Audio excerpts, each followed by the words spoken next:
똑똑. 안녕하세요. 인사하세요. 안녕하세요. 저는 무브타운 막내 강사 김정우라고 합니다. 어, 좋습니다. 사실 이게 제가 소개를 부탁드려 소개하려고 했었는데, 소개를 다 해주셔가지고. 오늘은 그 광렬쌤 대신에 제가 오늘 호스트를 진행을 하고, 우리 정호쌤이랑 같이 이야기를 나눠보도록 하겠습니다. 어, 우리 정호쌤 같은 경우에는 저랑 이제 같이 일을 하고 있긴 하지만은, 이제 회원을 대하는 관점이 저랑 되게 많이 다르기도 하고, 비슷한 부분도 많으신 선생님이세요. 그래서 오늘 좀 그런 관점들 좀 배워보고 싶기도 하고, 궁금하기도 해서 이 자리에 이렇게 오시게 되셨습니다. 아, 반갑습니다, 선생님. 감사합니다. 일단, 정호쌤이 잘생기셨으니까 조회수가 분명히 올라갈 거라고 저는 생각을 합니다. 저도 그렇게 생각합니다. 바닥을 기고 있는 조회수가 이제 올라갈 거라고 생각을 하고. 자, 오늘 나눠볼 주제는 또 마찬가지로 지난번이랑 동일하게 두 가지 정도를 가지고 왔어요. 그래서 두 가지를 얘기를 한번 해보고자 합니다.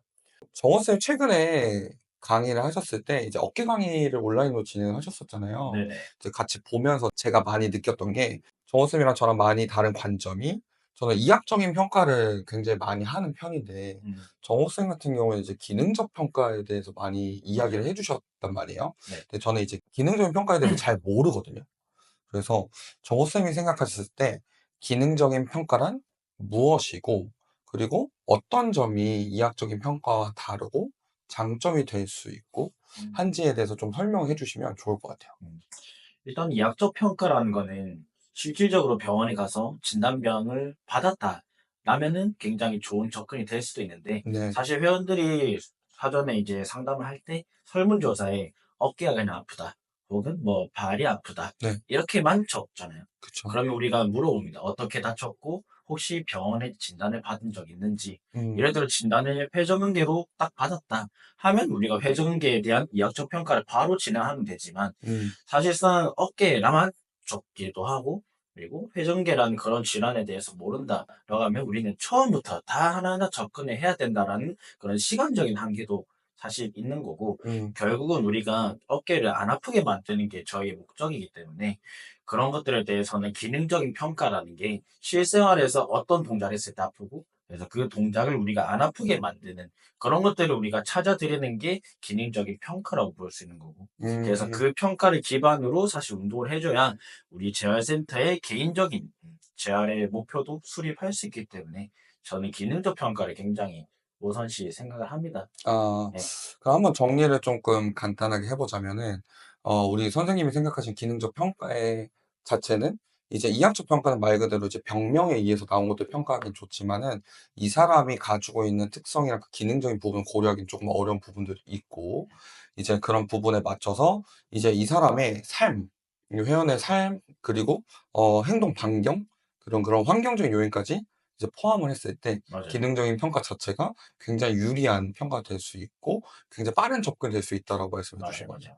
맞아요. 근데 이제 저 같은 경우에도 이렇게 한번 듣고 나서 처음에는 좀 감이 안 왔었었는데 저희가 네. 이제 스터디했을 때 한번 해봤잖아요. 그래서 네네. 아, 이런 평가를 진행을 하는구나 하고 딱 감이 왔었던 것 같거든요. 맞아요. 그래서 기능적인 평가가 진짜로 이제 이분이 가지고 있는 기능이 어떠한지 딱 한 동작으로 알아낼 수 있어서 되게 좋았었던 것 같아요. 맞아요. 근데 이제 제가 생각하는 이제 이학적인 평가의 장점 같은 경우에는 아무래도 이제 스트레스 평가다 보니까 음. 그리고 객관적으로 그걸 나눌 수 있다 보니까 말씀해 주신 대로 이제 병원에서 사용하기에 수치화해서 사용하기 굉장히 좋다. 그래서 기록으로 남기기 굉장히 좋다는 장점 확실히 있는 것 같아요. 그래서 네네. 그거에 반해서 기능적인 평가는 기록으로 남기기엔 조금 어려운 부분들이 분명히 존재는 하잖아요. 맞아요. 그래서 이러한 장단점도 분명히 존재를 하는 것 같습니다. 맞아요. 그리고 추가적으로 그런 기록적인 평가도 굉장히 좋긴 하지만, 음, 우리가 어깨가 아프다고 했을 때 그러면 예를 들어 스페셜 테스트, 이학적 검사 같은 거는 특정한 위치에서만 하기 때문에 예, 그거에 대한 단점이 충분히 있습니다. 음, 왜냐하면 제 회원 같은 경우에는 수영을 하면서 물을 이렇게 접을 때 아프대요. 근데 음, 나는 이런 동작에서 아픈데 이런 동작에서 아프다라는 걸로 평가를 하기에는 조금 한계가 있다라는 그런 점이 있는 아, 거죠. 그래서 음, 기능적 평가의 장점은 이렇게 했을 때 안 아프게 만드는 근육이나 관절이나 뭐 인대들을 일단은 바로 찾아낼 수 있다. 라는 게 장점인 거고. 그래서 사실 우리도 뭐 8회 만족을 드려야 되는 경우도 있고 1회차에 만족을 드려야 되는 부분이 있는데 그런 거에 대한 시간적인 제한은 굉장히 없앨 수 있다. 라는 아. 그런 게 굉장히 많은 장점이 될 수 있는 거죠. 어 그러면 빠르게 적용할 수 있고 또 하는 게 그럼요. 진짜 굉장히 장점이네요. 회원들에게 결국은 만족감을 드려야 되기 때문에 그쵸. 그런 만족감을 사실 빠르게 드리는 게 굉장히 좋습니다. 왜냐하면 아. 우리가 이것도 해보고 저것도 해보고 하면 회원들도 긴가민가해요 사실. 그쵸, 네. '이 그쵸. 사람이 경험이 없나?'라고 생각할 수도 있고 스스로도 좀 조급해져요. 음. '나는 30분 만에 이런 통증을 찾아낼 수 있는데 1시간이 넘게 걸렸다.' 음. 이렇게 된다면 네 한계가 분명히 나타날 수 있다라는 점. 즉각적인 반응에 대한 그 그럼요, 장점. 그럼요. 좋습니다. 그러면은 제가 또 이게 한 가지 궁금한 게 그 기능적 평가에 대해서 사실 다루고 있는 것들이 책들이 많지 않다라고 생각을 네 하는데 맞아요.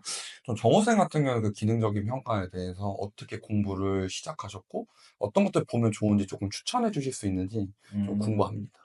사실상 제가 막 '이런 책을 보고 참고를 해야지.'라는 건 사실 전혀 없었고 음. 사실상 기능적 평가라는 것도 이학적 평가에 대해서 굉장히 빠삭하거나 혹은 좀 지식이 좀 깊거나 이렇게 했을 때 실제로 적용을 할 수 있는 거지 나는 그래서 이학적 검사는 내팽겨 두고 '기능적인 평가로 밀고 나가겠다.' 이렇게 한 건 사실 절대 아니에요. 음음. 저도 기본적으로는 제 아래 지식을 어느 정도 알고 있어야 여기에 대한 이론을 내 머릿속에서 정리를 하고 '이런 근육에 접근을 했다.'라고 이제 말씀드릴 수 있어서 음. 사실 그런 질환에 대해서 평가를 했던 혹은 제가 쪼끔 많이 배웠던 책은 근골격계 질환의 진단 평가라는 음. 그런 파란색 책이 있거든요. 네네네네. 그 책이 사실 저는 굉장히 많이 도움이 됐어요. 사실 거기 되게 유명한 책이긴 하죠. 그쵸? 네네네. 예. 거기는 기본적으로 프로토콜에 대해서 정확하게 나와 있고 하지만 단점은 개인적인 프로토콜이 아니라 그냥 전체적인 프로토콜이기 때문에 여기 사이사이에 제 회원의 상황을 계속 대입해 보는 거예요. 아. 제 회원은 1 단계에서 이렇게 운동을 시켰는데 2 단계에서 기대하는 반응이 안 나왔다. 그러면 제가 또 생각해 보는 거죠. 이 음. 단계에서 아팠던 동작이 뭐지? 그러면 그 동작에서 이 관절을 썼는데 안 아프네. 그러면 혹은 이 근육을 썼는데 안 아프네. 그러면 거기에 일단 먼저 접근 한번 하고 또다시 음. 넘어가고. 그래서 아. 저도 사실 시간은 많이 걸렸습니다. 근데 아. 여러 가지 경험 통해서 그게 시간을 좀 단축할 수 있었다. 음. 그런 케이스가 계속 음. 접목이 된 거죠. 네, 결론적으로는 봤을 때 우리가 이제 기능적인 평가라는 게 선생님이 가지고 계신 그런 그 스킬 자체가 네. 단시간에 만들어진 건 아니고 어떤 걸 뭐 딱 봐서 이렇게 된 건 아니고 그렇죠. 이제 선생님이 이제 가지고 계신 기초 지식과 그런 것들을 적용을 해 봤을 때 네. 그 경험들이 이렇게 또 플러스 되면서 맞아요. 점점 더 발전해 왔다고 볼 수 있겠네요. 맞아요. 어. 그리고 사실 제가 뭐 경험에 대해서도 처음에는 쪼끔 등한시했습니다. 왜냐하면 너무 이제 기초적인 지식이 없고 음. 경험을 토대로 한다면 이게 신뢰감을 주기도 좀 어려워요. 그리고 제 스스로도 조금 자신감이 없을 수도 있고. 네.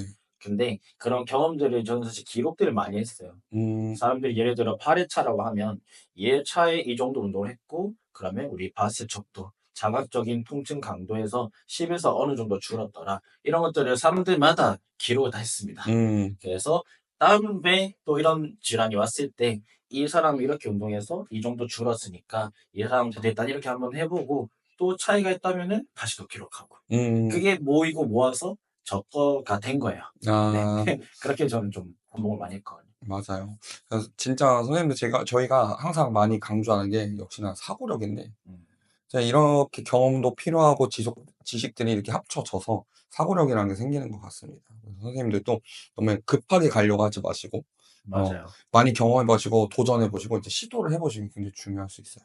빠른 길은 어차피 오래가지 못하니까 다 들통납니다 이거. 회원들도 천 알고 있어요. 네, 천천히 잘 가지셨으면 좋겠습니다. 전에 제가 네. 했던 경험은 제가 처음 트레이너 시작할 때 한 세 번째 회원이었어요. 네. 근데 사실 첫 번째 회원이 제일 기억에 남긴 하지만 음. 저는 세 번째 회원이 제일 기억에 남거든요. 네. 그 회원이 어떤 분이었냐면 굉장히 저한테 좀 뭐지?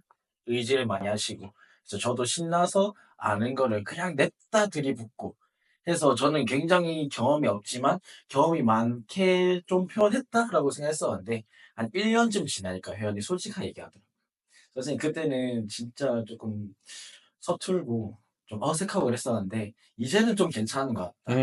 이렇게 음. 얘기하더라고요. 그래서 저는 그때 많이 뜨끔했거든요. 음. '난 좀 잘했다.' 생각했는데 사실상 회원들한테는 다 티가 난다는 점. 음. 그래서 너무 날 잘한다라고 표현할 필요도 없고 솔직하게 말씀을 드리면 될 것 같아요. 맞아요. 그래서 그때부터 저는 제가 모르는 내용이 만약에 나왔다 하면 그냥 모르는 거를 모르는 대로 얘기하는 게 아니라 "아 제가 이 부분에 대해서는 공부가 좀 부족한데 제가 다음 시간까지 알아보겠습니다." 하면 음. 회원들이 싫어하는 사람이 사실 아무도 없었습니다. '나에 대해서 공부를 해 주네.'라고 생각을 해 주더라고요. 확실히 이 모토 이 영상을 보시는 분들은 저 선생님 같은 고민을 되게 많이 맞아요, 하셨던 맞아요. 하시는 이제 우리 선생님들 되게 많으실 것 같아요. 저도 똑같은 시기를 겪었고. 음 좋습니다. 선생님도 화이팅 하십시오.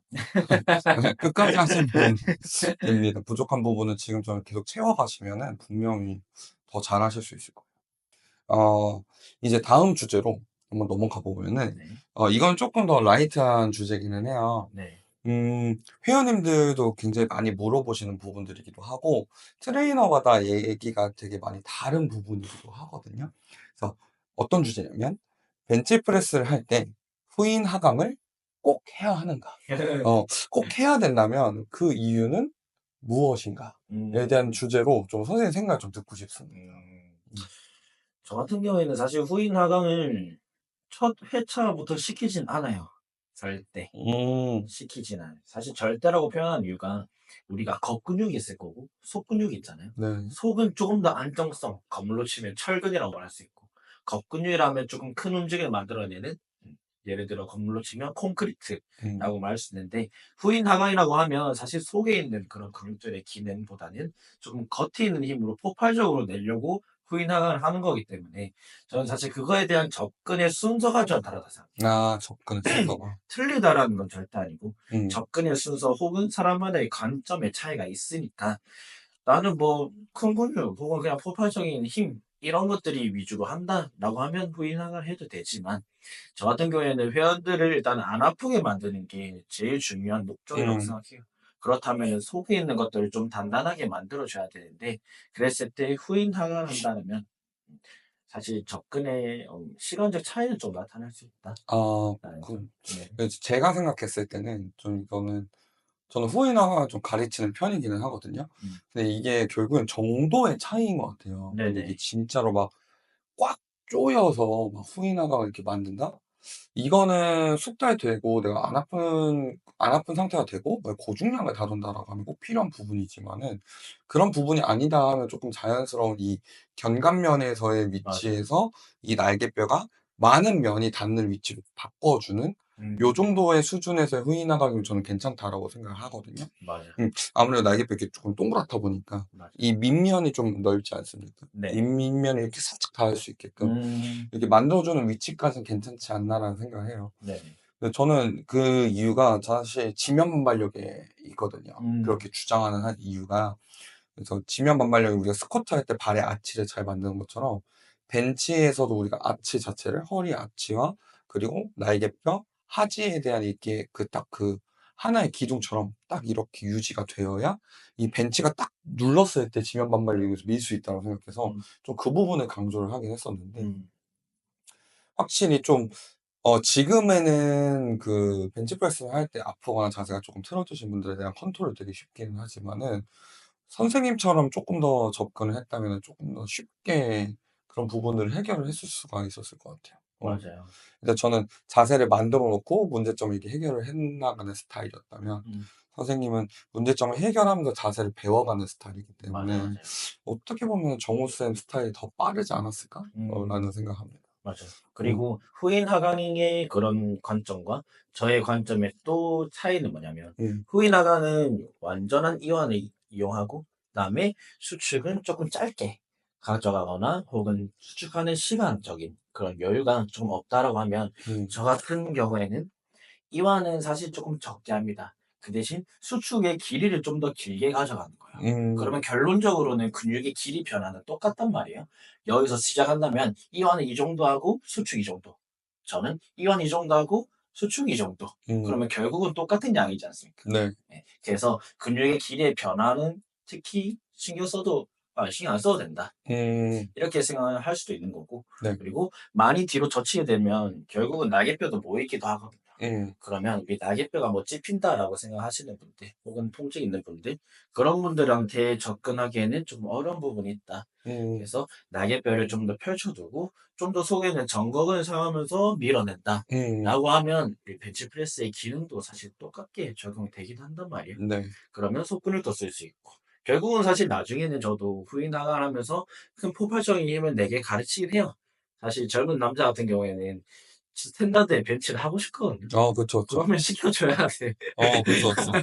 결국은 시켜줘야 되고 사실 내가 재활로 왔지만 나중에는 헬스 운동을 하고 싶어서 하는 사람들이란 말이에요. 맞죠, 맞죠. 그럼 그런 것들도 사실 이제 입혀 드려야 되기 때문에 음, 이렇게 갔다가 여기서 단계별로 성장한다면 이런 운동도 가능하다 라면서 계속 중간중간 목표심도 생겨줄 수 있는 그런 장점도 있는 거죠. 음, 이게 많은 분들이 오해를 하시는 게, 이게 벤치프레스를 하면 전거근이 아예 안 쓰인다라고 생각하시는 분들도 굉장히 많더라고요. 네네. 근데 사실 이게 내가 뭐 후인하강을 하더라도, 후인하강에서 고정을 해놓더라도 전거근이 계속 등척성 수축을 통해서 날개뼈의 안정성을 잡아주게 되잖아요. 맞아요. 그래서 만약에 안정성을 못 잡아주게 되면은 어깨가 갑자기 툭 빠진다라던가, 음. 이런 그 보상작용이 일어나시면서 가슴 근육을 쓰는 게 아니라 이제 이두의 이제 건에 대한 이제 신장성으로 이렇게 쓰신다라던가 그런 문제들이 생길 수 있거든요. 그리고 요게 아프다고 하시고. 맞아요. 그래서 전거근이 절대 안 쓰이는 게 아닙니다. 그래서 전거근 약하신 분들한테 벤치프레스는 전거근이 어차피 많이 안 쓰니까 해도 돼요. 음. 이렇게 말하는 것 자체가 조금 무책임하실 수도 있다라는 거죠. 그래서 맞아요. 항상 환경을 잘 조성해 놓고 운동을 시켜 주시는 게 되게 중요하실 수 있습니다. 음. 어 그러면 또 이게 궁금한 점이 또 하나 있을 것 같은데, 이거는 좀 선생님만의 팁을 하나 알려주시면 좋을 것 같은 게, 네. 이게 그 여성 회원님들 같은 경우에는 사실 이게 가슴 운동을 할 때 그 가슴 자극을 느끼는 게 좀 어려우실 수 있잖아요. 물론 네네. 남성분들도, 저도 가슴 굉장히 작은 편이어서 네. 그런 그 자극을 처음에 느끼기 굉장히 어려웠거든요. 네. 이제야 쪼끔 이제 알고 이제 사용을 하고 가르쳐 드리기는 하지만은 네네. 맨 처음 운동할 때 어려웠단 말이에요.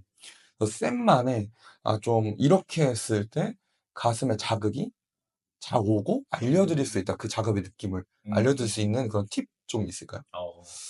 사실 벤치를 했을 때 삼두가 아프다는 사람들이 많아요. 그쵸, 그쵸. 삼두라는 게 사실 쓰이면 안 된다라는 건 아니잖아요. 그쵸. 무조건 써야죠. 삼두라는 게 기랑근이 아니라 벤치를 할 때 힘이 부족하면 보조로 쓰는 근육이기 때문에 근데 그 말이 또 다르게는 뭐냐면 사실 보조근이 주동근이 되면 안 된다라는 음. 거죠. 네. 그래서 처음에 자극을 줄 때는 저는 내전하는 기능도 가슴 근육이 있으니까 네. 내전을 하면서 우리 가슴 사이에 종이가 있다 생각하고 "종이를 강하게 한번 쪼아 보세요."라고 저는 등척성으로 힘을 조금 주게 먼저 합니다. 오. 그래서 '안쪽 섬유를 먼저 네. 키운다.'라고 생각해 주시면 되고 그다음에 정거근을 가는 거죠. 정거근은 이제 음. 바깥쪽에 자극 오잖아요. 음. 그래서 주먹에 손을 대고 근데 팔꿈치는 절대 펴지 않고 음. 팔꿈치 펴게 되면 삼두를 쓸 가능성이 높으니까 "팔꿈치 구부리고 앞으로 강하게 밀어 보세요." 이렇게 하시면 또 바깥으로 좀 힘을 잘 씁니다. 아. 그런 것들을 복합적으로 해서 3 단계는 그럼 이런 식으로 해 봅시다. 근데 음. 중간중간에 사실 칭찬해 줘야겠죠.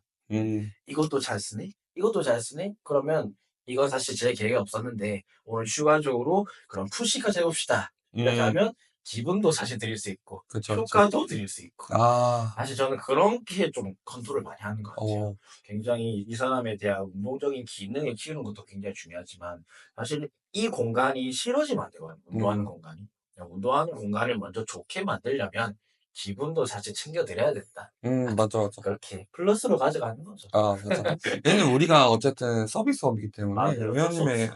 그런 기분이 네. 되게 중요합니다. 특히 여성분들 같은 경우에는 처음에 들어올 때 엄청 쭈뼛쭈뼛하십니다. 음. 헬스장이라는 그런 낯선 환경이기도 하고 그다음에 본인이 이거를 가지고 뭘 한다라는 거에 대한 부담감도 있어요. 음. 그런 것들을 최대한 일단 떨어뜨리려고 좀 노력을 하는 것 같아요. 사실 근데 그래야 진짜 운동도 잘 되고 맞아요. 자극도 잘 오시잖아요, 네. 진짜로. 마음이 편해야 돼요. 음. 저도 정호쌤처럼 되게 비슷한 방법을 써요. 네네. 저도 이제 가슴 근육, 대흉근 자체가 가장 수축을 많이 할 때, 가장 이제 활성도가 높을 때가 수평내전 운동을 할 때가 가장 높잖아요. 그래서 저는 이렇게 정호쌤처럼 항아리를 저는 이렇게 만들려고 해요. 팔꿈치를 구부린 상태에서 제가 손을 이렇게 막아 주고, 그래서 등척성을 이렇게 저도 수축을 하거든요. 맞아, 맞아. 요거 이제 잘 되시면은 네. 이제 신장 단축, 신장 음. 단축 요렇게 하시 요렇게 해 가지고 이제 등적성을 자극을 좀 많이 드리고, 그리고 좋아요. 무조건 가슴 스트레칭 할 때 똑바로 하는지를 꼭 봐요. 그것도 굉장히 중요합니다. 음. 가슴 스트레칭 여기 벽에 이렇게 대고 하시는데, 이렇게 빠진 상태에서 요렇게 맞아요. 하시는 분들은 가슴 근육을 거의 못 쓰실 가능성이 진짜 음. 높아요. 그래서 항상 스트레칭에서 가슴이 늘어나는 느낌을 느끼게끔 만들어 드리고, 우리가 이게 가슴 벤치가 눌렀을 때는 이렇게 버티면서 늘어나는 느낌이 드셔야 돼요, 라고 알려 드리고 하면 확실히 자극점을 많이 느끼시는 것 같아요. 맞아요. 이럴 땐 진짜 약간 그 보디빌딩식의 그 네거티브가 제대로 이루어져야 자극이 딱 온다라는 게, 그 말이 진짜 딱 맞는 것 같아요. 좋습니다. 오늘은 두 가지 주제로 해 봤어요. 어떤 주제였냐면 기능적 평가와 이학적 평가의 차이에 대해서 한번 좀 얘기를 나눠 봤고, 네. 두 번째는 이제 벤치프레스를 할 때 후인 하강을 꼭 해야 되는가. 그래서 저는 이제 후인 하강, 우리 둘 다 정우승과 저는 후인 하강이 어느 정도는 필요하긴 하지만은 이게 기능적으로 숙달이 된 상태에서 필요에 의해서 후인 하강이 필요하다라고 이제 좀 말씀을 드렸습니다. 맞아요. 어 어떻게 좀 오늘도 도움이 되셨는지 모르겠습니다, 선생님들. 저 이제 예. 저도 사실 이런 차이에 대해서 얘기를 하지만 차이가 결국은 모든 사람들이 다 틀렸다는 건 아니거든요. 음. 그래서 저는 관점이라는 단어를 굉장히 좋아해요. 여러 사람들이 똑같은 운동을 가르칠 때 이 사람이 이 사람의 관점으로 가르칠 수 있는 거고 이 사람이 이 사람의 관점으로 가르칠 수 있는 거고 그래서 우리는 이런 것들을 다 배제를 하는 게 아니라 그 사람들의 말도 귀 기울여 들어줘야 된다. 그러면 내가 생각하는 거를 세 명이서 가르칠 수 있는 거기 때문에 저는 관점을 굉장히 많이 수용하는 편이에요. 네. 네, 그래서 여러분들도 그런 관점에 대해서 굉장히 많이 받아들일 준비가 되어 있다면 한 단계 더 성장할 수 있지 않을까. 아, 네. 좋습니다. 저도 굉장히 중요하다고 생각합니다. 네네. 이제 또 관점을 이제 무비판적으로 받아들이시면 안 되고, 항상 내 생각과 내 사고력을 통해서 비판적으로, 비난적이지 않고 음. 비판적으로 잘 받아들일 수 있는 좀 선생님들이 되시면은 훨씬 더 트레이닝이 고급져지지 않을까라는 맞아요. 생각을 합니다. 다음 시간에는 또 다른 주제로 또 만나 뵙도록 하겠습니다. 오늘 너무 고생 많으셨습니다. 고생하셨습니다. 다음에 뵙겠습니다. 목독